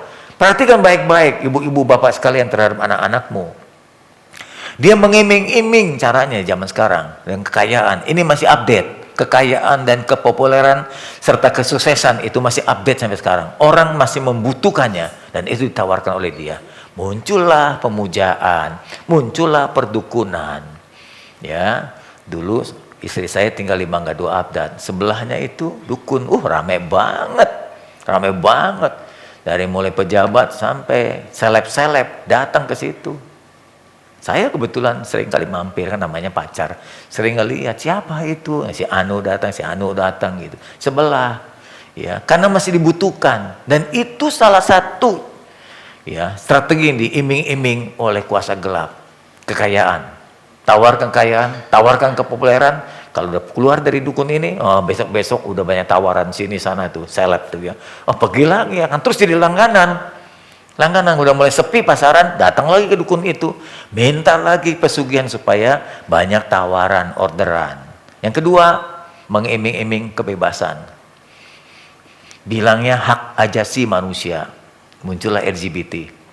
Kelompok ini makin lama di dunia makin besar, Ibu Bapak. Indonesia belum ditembus, tapi negara lain sudah ditembusnya. Amerika jangan tanya. Thailand sudah mulai ke Asia. Korea juga, Jepang juga, alasannya kebebasan. Mereka mulai masuk dunia LGBT itu. Ya, bilang ini kan hak manusia. Manusia kan punya hak sendiri untuk menyatakan keinginannya. Temanya adalah kebebasan. Nah, iblis masuk juga ke situ. Belakangan ini saya dengar bahkan di sekolah-sekolah internasional ada seorang seleb mengatakan, saya menyekolahkan anak saya setelah saya tahu kurikulumnya tidak diberitahu loh. Dimasukkan pengajaran dari kebebasan. Kebebasan orang memilih agama saja, apa saja boleh. Kebebasan memilih pasangan boleh, mau yang lawan jenis atau yang sejenis atau yang kurang jenis atau spesies baru. Silakan. Itu di sekolah internasional loh, nggak jauh dari tempat kita ini di sini di Kelapa Gading. Gila kan ibu bapak? Alasannya apa? Kebebasan. Makin modern kita, makin memberi kebebasan dong. Ajarkan anak-anak kebebasan itu. Nah, Anda hati-hati. Hati-hati, sekolah mahal itu bayar dengan dolar bukan berarti baik buat kerohanian kita. You mesti proteksi anakmu. Ya. Lalu kemudian katanya seleb itu akhirnya membatalkan menyekolahkan anak di situ. Nah, ini kaum LGBT berjuang terus sampai mereka mendapatkan haknya di negeri ini. Negeri lain sudah dapat. Iblis mendengungkan kebebasan. Manusia punya hak bebas. Itu makin modern. Hanya manusia cupat dan kuno yang mengangkat kebebasan. Sebaliknya di dunia seberang itu, anak perempuan masih kecil-kecil dipaksa tanda tangan. Nggak bisa bebas untuk kawin dengan bandot tua. Pernah nggak lihat di sosial media? Di bawah umur anak-anak. Jadi apa ya, kerajingan pedofilia. Kakek-kakek umur beda 40-50 tahun sama anak remaja. Dikawinkan, dipaksa, anak itu menantangan, dipaksa orang tuanya malah mau maksanya menantangan. Di satu pihak kehilangan kebebasan, ya karena dunia dianggap kuno, di pihak lain negara modern muncul kebebasan seperti ini. Sekarang dimulai dimasuki ke sekolah-sekolah dasar. Jadi anak kita nanti keluar dari sekolah itu punya pemikiran bebas, lain dengan pemikiran orang tuanya. Anda harus proteksi baik-baik anakmu di mana dididik. Iming-iming liberalisme, kebebasan. Jangankan sekolah umum, sekolah teologi aja banyak yang liberal loh. Saya tahu, nggak usah sebutkan namanya. Ya, beberapa teman saya kuliah di situ. Dia bilang, gila banget loh pengajaran di situ. Salah satunya nih ya, dia bilang, bangsa Israel, dia bilang, melewati laut Tebrau itu bukan mujizat, dia bilang. Jadi pikir dengan cara yang bebas, gunakan logika. Di situ satu kali pernah terjadi angin sakau yang besar, kayak tofan begitu. Itu mengangkat air, meniup begitu rupa, sehingga dasar menjadi kering. Nah saat itulah kejadian terjadi berbarengan dengan umat Tuhan mau nyebrang. Akan masuk akal kan? Terus dibalikin mestinya. Kalau angin sakal itu meniup air sampai kering, maka bangsa Israel pun tertiup, habis semua terbang. Iya dong. Nah, logikanya nggak masuk tuh. 5 roti dan 2 ekor ikan itu bukan mujizat. Masing-masing mengeluarkan bekal roti sendiri-sendiri dari rumah. Lalu dibagi-bagi, saling bagi, diajarkan oleh murid-muridnya. Itu bukan mujizat, dia bilang. Begitulah pengajaran gereja liberal. Jadi Anda masuk gereja pun hati-hati. Bukan cuma sekolah anak-anak. Beribadah pun harus hati-hati. Baru saja terjadi di GBI ini keluar dosen yang pinter, pendeta yang pinter, bikin doktrin sendiri bahwa Yesus itu lebih rendah daripada Allah. Anda dengarkan di sosial media, semua perintah yang Yesus lakukan datang dari Bapa. Betul, itu berdasarkan ketaatan, bukan karena otoritas. Tuhan Yesus lebih rendah, Bapa lebih tinggi. Kalau Bapa ini ditinggikan, Yesus yang direndahkan, bayangkan secara akal sehat. Kok Yesus yang berkorban mati-matian berdarah-darah, kok yang dipuja, yang ditinggikan lebih mulia Bapa? Bagaimana mungkin sih kita anggap sebagai seorang pahlawan? Bukan yang mati mengorbankan nyawanya pahlawan, atau yang diuncang-uncang kaki di surga yang kita tinggikan? Nah mati dia nggak bisa jawab. Logikanya nggak masuk akal. Seringkali ada pengajaran-pengajaran seperti itu ibu bapak dalam gereja Tuhan. Dan setan senang dengan cara itu untuk menghancurkan dogma, doktrin gereja Tuhan. Baik umat Tuhan jadi kacau. Ya, kebebasan, liberalisme tumbuh dimulai dari anak-anak diajarkan kepada kita. Lalu yang keempat, Di zaman sekarang, setan juga menggunakan teknologi ibu bapak. Pakai gadget. Betul Ibu Gembala? Suka salah ngomong gua. Gadget. Memakai gadget salah satu teknologi. Anda tahu nanti yang disuntikan atau dimasukkan ke dalam tangan kanan dan dahi kanan. Itu teknologi. Kita nggak bilang, wah yang 66 itu setan. Bukan setannya. Setan menggunakan teknologi itu. Jadi jangan teknologi ini dibuang. Oh, semua yang ada angka 66 kita buang. Ada mobil 666 di belakang. Jangan pakai. Ada villa 666. Di puncak ada villa 666. Ya, ada angka bukan itu yang kita buang. Setan menggunakan teknologi simboliknya 66. Bukan berarti yang kata 6 itu adalah setan. Bukan. Simbolnya 66. Tuhan 77. Jangan Anda lihat ada kaos merek 77 itu. Kaos Tuhan lagi. Kan ada kaos oblong 777 itu. Enggak begitu kan? Dangkal banget penafsirannya. Simbolnya, ilustrasinya begitu. Nah, setan gunakan salah satu teknologi adalah gadget itu. Dia munculkan pornografi tanpa sensor. Udah nggak bisa disensor lagi, sulit sekali. Ada amin bapak-bapak ibu? Ayo sebelum tidur. Konsumtif.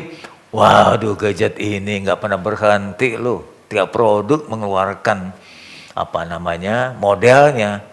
Waduh, nggak berhenti, duitmu bisa terkuras kalau engkau, maaf tanda kutip, gandrung sama gadget, bisa tuker 3 bulan, 6 bulan sekali. Konsumtif banget. Katanya orang Asia adalah paling konsumtif untuk teknologi ini. Udah itu di flexing lagi, dipamer-pamerkan.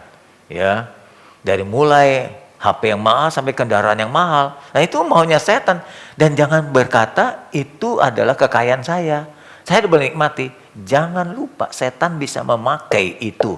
Saya nggak bilang semua pornografi, semua konsumtivisme, flexing itu dari setan. Tidak begitu. Tapi flexing, konsumtif pornografi dipakai setan untuk merusak kehidupan kita. Gaya-gaya hidup mewah pun dapat merusak kehidupan kita. Sering kita baca, dulu ini bintang film ini, sekarang di tukang bubur. Apalagi, sekarang jual kue apa. Dulu ngetop sekali nih orang, utangnya banyak, gaya hidup menghancurkan dia. Seleb-seleb yang sudah terbiasa dengan gaya hidup mewah, suruh tinggal gaya hidup mewah, susah Bapak Ibu, susah, udah terbiasa. Teman-temannya semua begitu, temannya bertahan, dia sendiri hancur. Ya, ada banyak bintang-bintang film, termasuk Alex Pikal kalau nggak salah ya. Dulu kan juara dunia itu, sekarang jadi satpam, jadi penjaga keamanan, kasihan banget. Hati-hati dengan gaya hidup. Ya, kalau Anda yang sudah susah sih nggak usah pusing. Ya, udah biasa gaya hidup sederhana kan kita mah. Nah, akhirnya saya mengatakan proteksi keluarga kita. Proteksi hidup kita, proteksi anak-anak kita terhadap yang kita anggap nggak ada nih. Oh, setan nggak kelihatan, setan cuma tempat gelap, itu urusannya jauh, beda alam sama kita. Jangan berpikir begitu. Sekali lagi, dia berusaha untuk menghancurkan keluargamu. Dia untuk berusaha menghancurkan generasimu. Dia menghancurkan gereja Tuhan. Dia menghancurkan hidupmu. Dia berusaha dengan segala cara proteksi keluarga kita.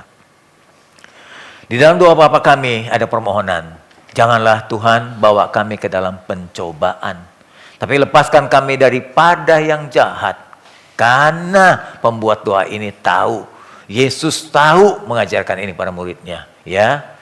Tuhan, jangan bawa kami, jangan biarkan kami dicobai.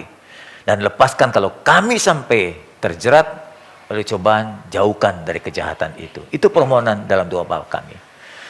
Nah saudaraku, oleh sebab itu tugas kita buat benteng. Saya selalu berkata, teologi kita adalah bukan teologi yang tidur sendiri, enak sendiri, biar Tuhan kerja. Tuhan yang kerja lah, Tuhan perang bagi saya. Enggak gitu. Kita harus bekerja sama dengan Tuhan. Supaya kita dilindungi dari kuasa kegelapan, maka kita harus ambil bagian kita juga. Buatlah benteng perlindungan sendiri. Gimana caranya? Pertama, melalui mesbah keluarga. Walaupun anak setelah besar, kalau tinggal bersama kita, ajak kita berdoa. Kecuali dia sudah pisah, dia tinggal sendiri dengan keluarganya. Biasakan dia berdoa juga punya mesbah keluarga. Jadi seperti Didit dan Angel, Caroline dan Alvin, Grace dan Ikang harus punya mesbah keluarga sendiri. Tapi Shannon masih dengan saya. Kalau Jumat, Sabtu, Minggu masih tinggal dengan di rumah. Saya bilang, ayo doa sebelum tidur. Ntar mamanya yang suruh, ntar kita bergantian berdoa. Bikin mesbah, sebab di mana ada 2-3 orang berkumpul dalam namaku, di situ aku ada di tengah-tengah mereka. Kalau Allah ada di dalam rumah kita, setan nggak berani masuk, Bapak Ibu. Setan nggak berani masuk. Kalau tuh ada, dia nggak pasti ganggu kita. Kalau di rumah saya ada jenderal, mamanya yang masih aktif. Kira-kira Hansip berani masuk nggak? Dulu gereja kita kedatangan jenderal, ada beberapa ya. Pertama yang dulu Pangdam 5. Siapa namanya dulu Pak? Apa? Yang kesaksian tuh. Dikawal, nggak ada yang berani masuk. Dulu pimpinan pengurus keruko ini agak sedikit galak, kata Arta ya, kita minta begini nggak boleh, itu nggak boleh.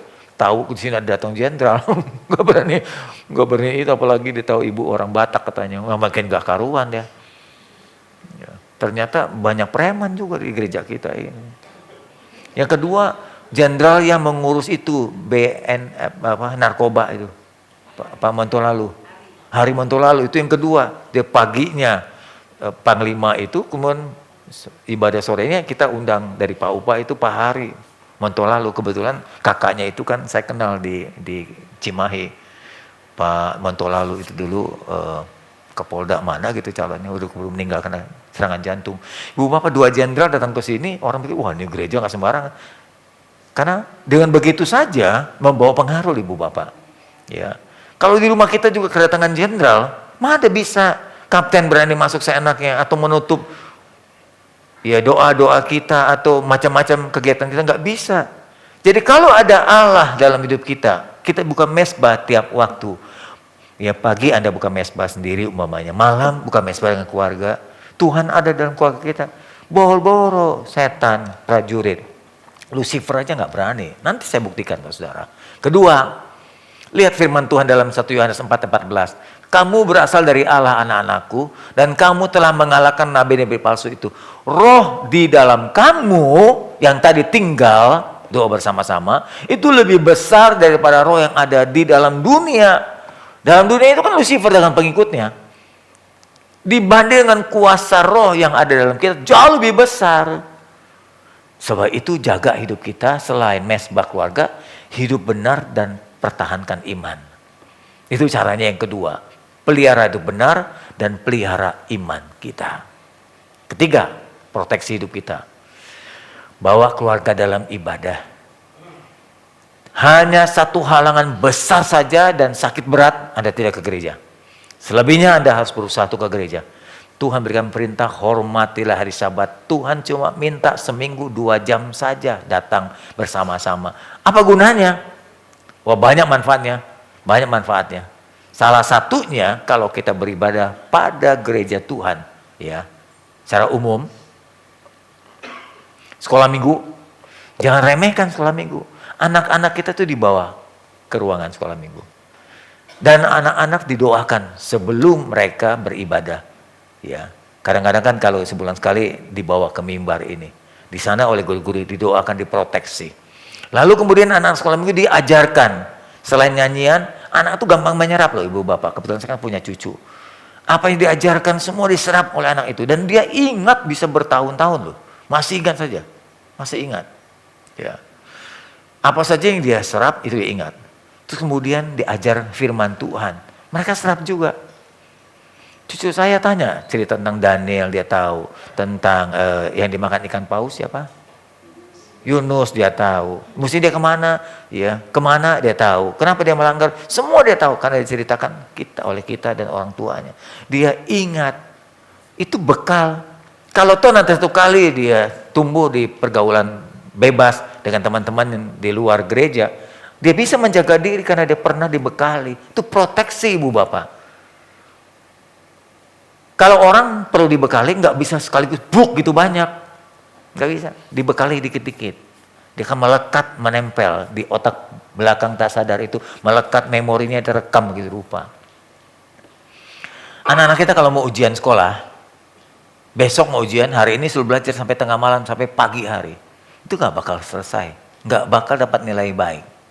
Otak kita itu sama seperti gelas. Dikasih air, ya. Kalau sudah penuh, kasih air lagi terus begitu, tumpah. Mungkin yang lama keluar, yang baru masuk. Yang baru ingat rumusannya. Rumusan yang lama lupa. Maka itu anak-anak supaya pinter. Anak tuh pinter semua. Dicicil ngajarnya, dikredit. Tiap kali pulang sekolah diulang lagi. Baca sebentar aja. Nggak usah hafal, baca aja, baca. Terus begitu tiap kali. Jadi jangan tidur dulu, jangan main dulu, baca ulang lagi. Itu namanya mencicil. Anak-anak akan jadi pintar. Kecerdasan itu diasah seperti pisau. Pisau yang buntul bisa tajam luar biasa. Asal tiap hari diasah. Gitu. Jangan tumpul kemudian satu hari itu diasah seharian. Waduh, setengah mati Bapak Ibu. Sama seperti setengah mati anak kita kalau mau ujian. Hari itu mau ujian atau besok mau ujian, hari ini belajar setengah mati. Kasihan kita menyiksa anak itu. Pertama menghabiskan energinya, kedua memaksa otaknya seperti menuangkan air yang sudah penuh. Akhirnya mubazir. Jadi dicicil. Anak-anak yang punya anak kecil dicicil. Sekolah minggu juga cicil. Maka itu jangan sampai anak absen. Seminggu 4 kali datang dicicil, dikasih kebenaran. Ibadah juga, kita juga dicicil. Tiap kali dengar firman Tuhan tiap minggu, itu dicicil. Enggak sekaligus baca Alkitab, satu Alkitab, orang nggak habis-habis tahun aja. Tiap minggu sekali, itu minggu. Tuntin juga sama, ya. Didoakan. Umum juga sama. Kita punya kebutuhan yang sama. Mendapat cicilan firman Tuhan. Didoakan kebenaran. Dan di akhir dari ibadah, Anda mungkin tanpa sadar, ada doa imam. Ini katakan, mari ibu bapak, angkat tanganmu. Dan terimalah berkat penyertaan Tuhan. Itu kuasanya besar sebagai penutup dari ibadah. Untuk Anda bawa pulang sebagai proteksi dari imam Tuhan. Buat jemaatnya. Jadi jangan pulang sebelum ibadah berkat itu diberikan. Alasannya apa? Saya mau buka toko, saya ada janji, ada teman mau datang nih. Teman datang di atas jam 1 setelah pulang dari gereja. Halo? Alasan aja lu. Jadi sebelum diproteksi dengan doa berkat imam, jangan pulang. Oke? Itu gunanya ibadah. Yang kedua, hindari praktek spiritisme. Jangan coba-coba sesusah apapun itu saudara, jangan pernah pergi ke dukun. Tokcer lu, dukun mah tokcer di sana lu gampang. Setelah pergi ke sana langsung dapat rezeki. Ya. Jangan pernah sekali aja engkau buat perjanjian dengan dia. Jadi kalau datang gini, dengan kata, ini saya nyerahkan diri nih dengan bebas, dengan rela. Sekarang silakan perbudak saya loh, dukun gitu. Setan perbudak saya, tapi saya minta kekayaan ya, kurang lebih gitu. Secara nggak sadar Anda berbicara kepada setan itu, saya datang udah kesadaran sendiri. Gimana dengan Tuhan? Itu urusan belakang. Saya datang nih dengan sukarela. Sekarang saya mau minta berkat daripadamu. Nah, apapun yang kamu minta akan kuberikan. Kita bikin perjanjian ya. Mungkin nggak tertulis dengan kertas yang resmi, ada materai. Tapi kehadiran Anda telah mengikat perjanjian dengan kuasa gelap. Sekali Anda pergi, Anda mengikat dia. Satu kali ada seorang datang ke Palem, suami istri. Duduk depan saya, gelisah terus dia. Nggak karuan. Saya bilang, kenapa sih Anda? Kok saya ngomong ada nggak bisa konsen gitu. Akhirnya, udah nggak karuan, kesurupan. Udah nggak karuan. Istrinya bilang, kami baru dari dukun. Waduh, apa yang dikerjain? Saya buka badannya. Ada tulisan itu di belakang tubuhnya. Tinta, pakai apa, biru, blau itu. Tulisan. Itu, kamu bikin ikat janji dengan dia ya. Karuan itu. Udah kita tangking, jungkir balik. Jangankan Anda datang sengaja, yang nggak sengaja aja, ada anak Tuhan 2 ke PRJ, belanja sesuatu. Saya tadi nggak tahu, ayam-ayaman Bapak Ibu, kayu kecil ayam-ayaman, itu yang diukir, dia kantongin. Gereja kita dulu di Mangga 2 masih di rumah saya, dia datang ke rumah, kesurupan langsung, nggak tahan tuh ternyata, buak gitu, dua-dua anak Ambon, dia bilang, pendeta, ini kenapa teman saya begini? Saya bilang, kalian dari mana? Baru pulang dari PRJ. Coba ingat-ingat, kalian beli apa di situ? Gitu, tiba-tiba saya ingat Tuhan berikan hikmat. Enggak ya, kami cuma iseng. Coba periksa kantongnya. Kantong buka. Bentuk kayu ayam kecil, ayam jantan. ayam jantan, tahu ya, dari kayu diukir. Itu di kantongnya itu yang menyebabkan dia kesurupan. Kita bakar ayam itu, saya kasih minyak tanah, saya bakar, saya doakan, sembuh. Begitu saja kuasa setan bisa mempengaruhi seorang. Jangan main-main, jangan anggap dia nggak ada, dunianya berbeda dengan kita. Dia cuma mitos aja, nggak bakal ganggu kita kok. Siapa bilang? Tujuan pertama dia selalu coba menghancurkan. Jangan coba-coba sengaja menghampiri mereka untuk mengikat perjanjian kita.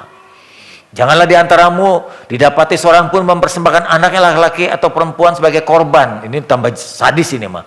Ataupun seorang menjadi pedanung, seorang peramal. Wah, di Singapura itu sepanjang Orchard Road itu Anda tinggal gini aja, ramal kita banyak itu jalan-jalan. Betul nggak? Di Singapura itu. Ya, peramal, penelaah, penyihir, seorang pemantra, atau yang bertanya kepada arwah. Tanya ke kuburan pun. Popo, apa kabar? Popo beberapa kali saya WA, kok nggak nyambung, belum dibalas. Nomor WA apa? Berapa yang baru? Jangan coba-coba begitu Bapak Ibu. Maksud saya berhubungan dengan arwah orang mati. Orang mati itu arwahnya udah nggak di bumi. Saya udah berkali-kali ngomong yang ada di bumi itu kuasa roh jahat tadi yang sepertiga tadi itu. Yang dibuang oleh Tuhan ke bumi ini. Itu roh jahat.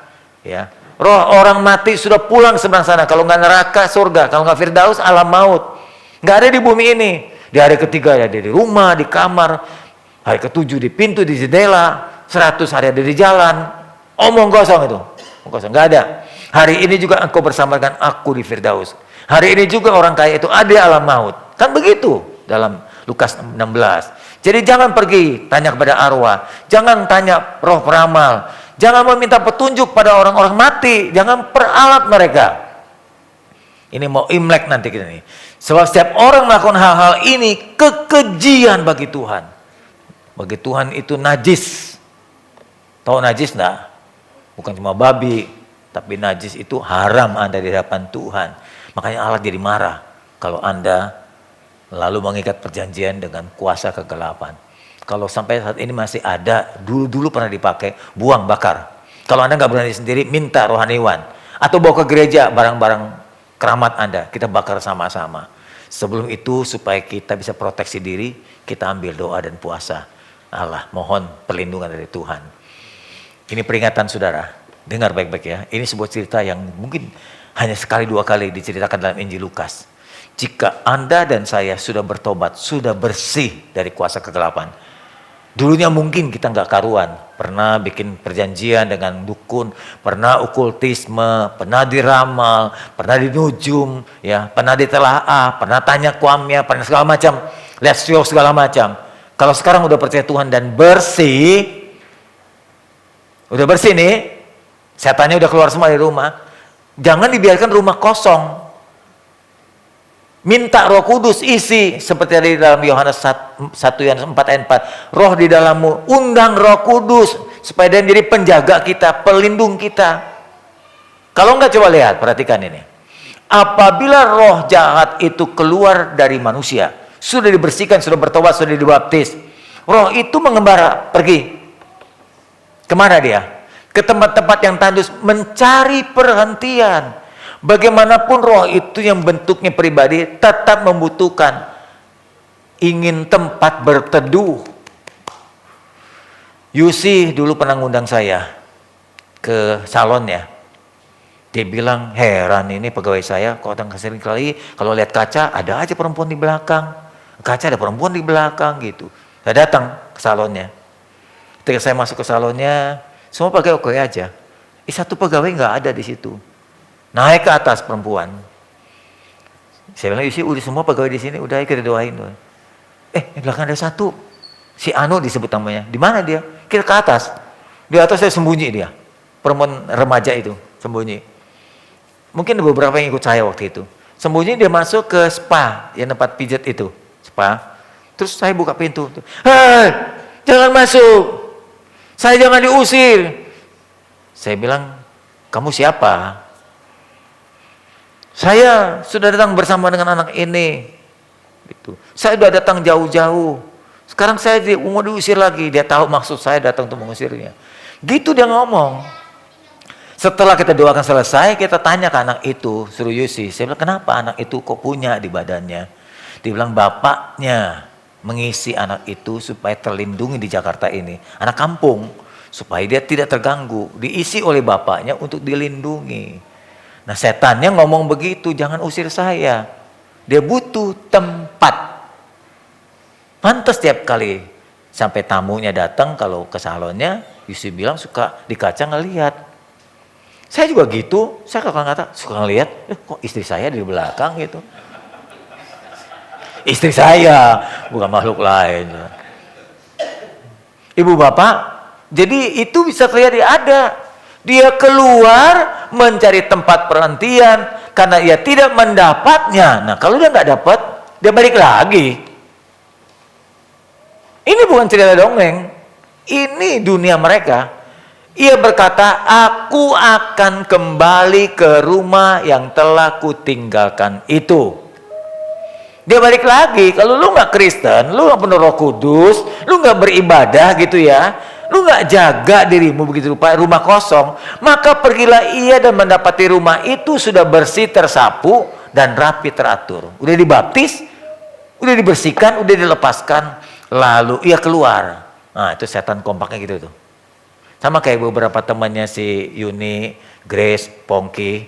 Tuh kalau udah ada makanan dia ngajak yang lain. Ayo kita makan-makan gitu. Betul nggak Pongki? Makanya barengan gemuknya. Susan tuh. Keluar dia ngajak 7 roh lain. Ini bukan ngajak makan, lain konteks ya, jangan tersinggung. Ajak roh yang lain lebih jahat daripadanya. Dia udah jahat ngajak 7 masuk ke dalam itu barengan. Saya bilang makanya satu tubuh bisa masuk lebih dari 1 roh. Legion itu banyak. Ini contoh lagi. Dan maka akhirnya keadaan orang itu apa? Lebih buruk daripada keadaan semula. Anda kalau sudah jadi Kristen, ya serius. Tinggal pilih mau pilih setan atau Tuhan. Nggak bisa tengah-tengah. Tengah-tengah pasti setan. Tuhan nggak mau orang setengah-setengah. Ya. Kalau udah percaya Tuhan, dibaptis penuh Roh Kudus, udah jaga dia. Minta perlindungannya. Jangan lalai. Saya tahu pasti, orang Kristen yang punya Roh Kudus nggak mungkin bisa kesurupan. Kalau sampai kesurupan, kemungkinan besar di dalamnya nggak ada Roh Kudus. Kita udah ilustrasikan, di dalam diriku ada jenderal, hansip, kapten pun nggak bisa masuk ke dalam tubuhku. Kalau dalam tubuhku ada jenderal yang namanya Yesus. Paham Bapak Ibu? Dia perlindungan kita. Proteksi diri kita, keluarga kita tiap hari. Anda yang sebagai bapak, imam di dalam rumah, istrimu didoakan, anakmu didoakan, mau tidur, mau berangkat, didoakan, tumpangi tangan. Lindungi mereka dengan doamu. Mari kita tunduk kepala, kita berdoa. Kita naikkan sebuah pujian. Engkaulah perlindunganku, tempat perteduhan. Setelah itu kita berdoa setelah naikkan pujian ini.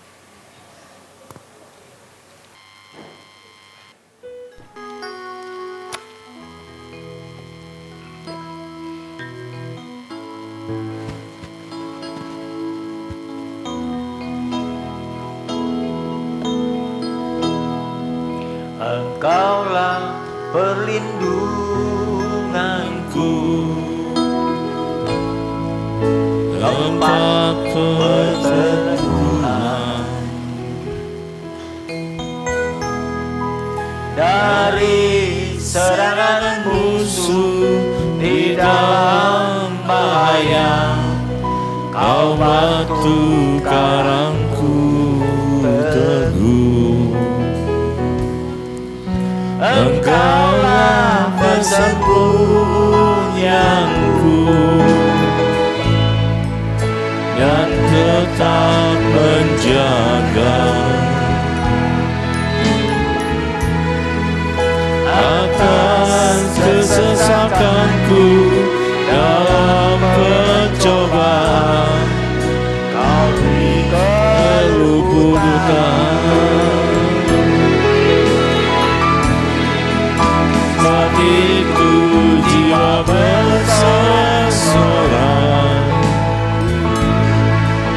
mulutku puji-puji nama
Tuhan, setelah kami mendengar penjabaran, penjelasan firman, ternyata orang-orang di luar Tuhan tanpa Roh Kudus, tanpa Tuhan tidak aman.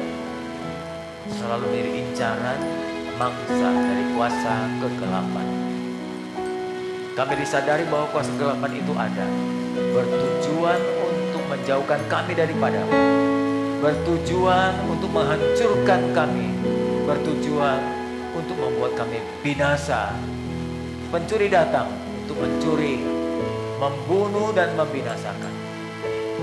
Tuhan, lindungi kami. Musuh kami tidak terlihat oleh mata. Penghulu-penghulu, pemerintah-pemerintah yang tersusun dengan kuat menjadi lawan kami. Maka perlindungan kami yang paling tepat adalah Tuhan sendiri. Tuhan yang maha kuasa, Tuhan yang maha dahsyat, Tuhan yang maha sempurna. Lindungi keluarga kami dari anak-anak, istri, suami, lindungi kami. Terima kasih Tuhan.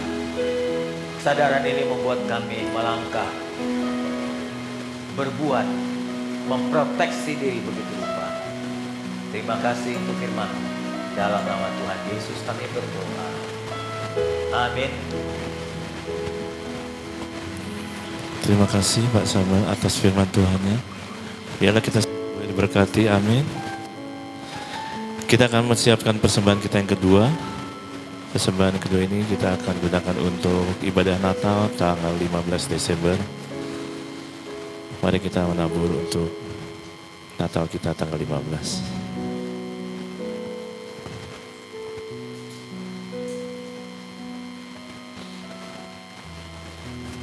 Mari kita berdoa. Tuhan, terima kasih untuk hari ini. Terima kasih untuk firman-Mu hari ini juga ya Tuhan. Biarlah kami dapat memproteksi diri kami ya Tuhan. Dan firman-Mu hari ini boleh menjadi rema dalam kehidupan kami ya Tuhan. Terima kasih Tuhan, dan berkatilah Bapak Gembala kami ya Tuhan. Agar ia senantiasa menjadi berkat dimanapun dia berada ya Tuhan. Sebentar kami akan memberikan persembahan, kiranya Tuhan juga memberkati persembahan ini untuk acara Natal nanti ya Bapak. Terima kasih Tuhan Yesus, hanya di dalam nama Tuhan Yesus kami berdoa dan mengucap syukur. Amin. Untuk kehadiran saudara mau mendengar firman hari ini, agar kita bisa memproteksi diri dan keluarga kita. Mari kita makin berdiri. Kita bersyukur persembahan untuk sound system sudah 78 jutaan ya. Kalau keadaannya sudah harus memaksa sound system diganti, maka kas gereja akan membantu menambah kekurangan biaya pembelian sound system.